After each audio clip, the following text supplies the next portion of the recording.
यहां रायपुर में Congress screening committee की बैठक हुई, जिसमें प्रदेश प्रभारी सचिन पायलट और स्क्रीनिंग कमेटी की प्रमुख रजनी पाटिल ने लोकसभा चुनाव को लेकर नेताओं से चर्चा की।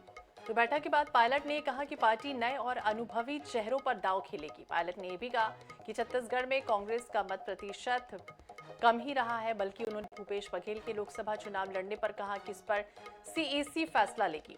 बैठक में स्क्रीनिंग कमेटी की प्रमुख रजनी पाटिल के साथ कृष्णा अल्लावरू, परगट सिंह सहित कई नेता शामिल रहे। तो आपको बता दें कि आज 11 बजे प्रदेश चुनाव समिति की बैठक होगी।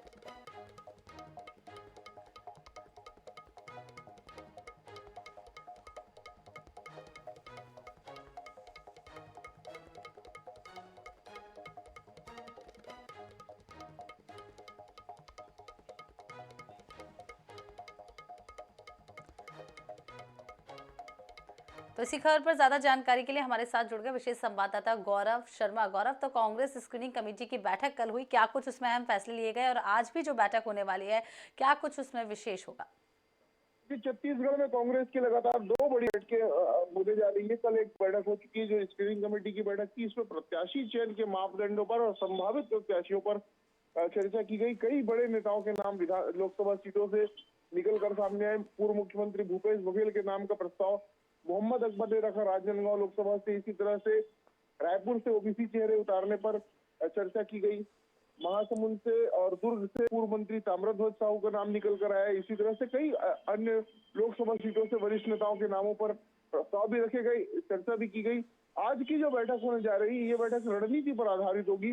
प्रदेश चुनाव समिति की बैठक होने जा रही है, जिसमें चुनाव की रणनीति कैसी होनी चाहिए और खासतौर पर पूरे देश में जो राम मंदिर का मुद्दा भारतीय जनता पार्टी लोगों के बीच लेकर जा रही है और ये प्रमुख मुद्दा है, इसका काउंटर कैसे किया जाए और कौन से मुद्दों को लेकर कांग्रेस जनता के बीच जाए, इन तमाम विषयों पर आज चर्चा की जाएगी। साथ ही साथ कल प्रत्याशियों के संभावित प्रत्याशियों के नाम, संभावित दावेदारों के नाम आए, उन पर भी आज चर्चा की जाएगी कि इनमें से कौन बेहतर हो सकता है और कौन जीत की संभावनाओं में सक्षम है। तो ऐसे तमाम विषयों पर आज चर्चा की जाएगी।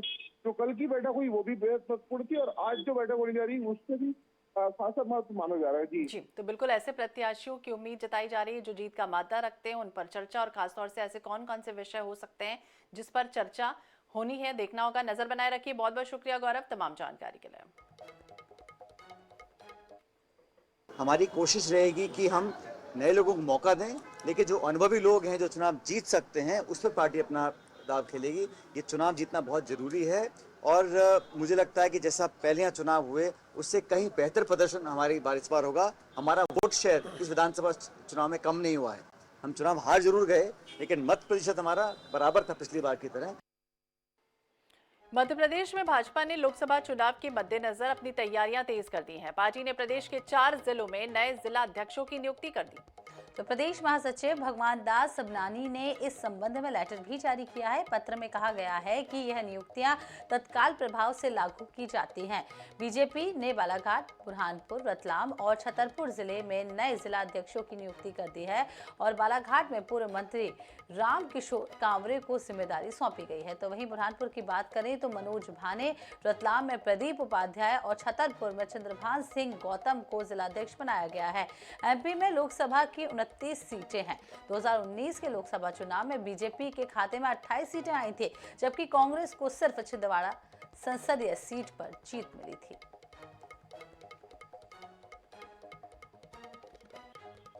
ज्यादा जानकारी के लिए बात करेंगे प्रदीप तलरेजा, हमारे सहयोगी हमारे साथ जुड़ गए हैं। प्रदीप, क्या जानकारी? जिस तरह से पूर्व मंत्री रामकिशोर को बालाघाट की कमान सौंपी गई, जिला अध्यक्षों को बदल दिया गया, अब क्या और चर्चा होगी?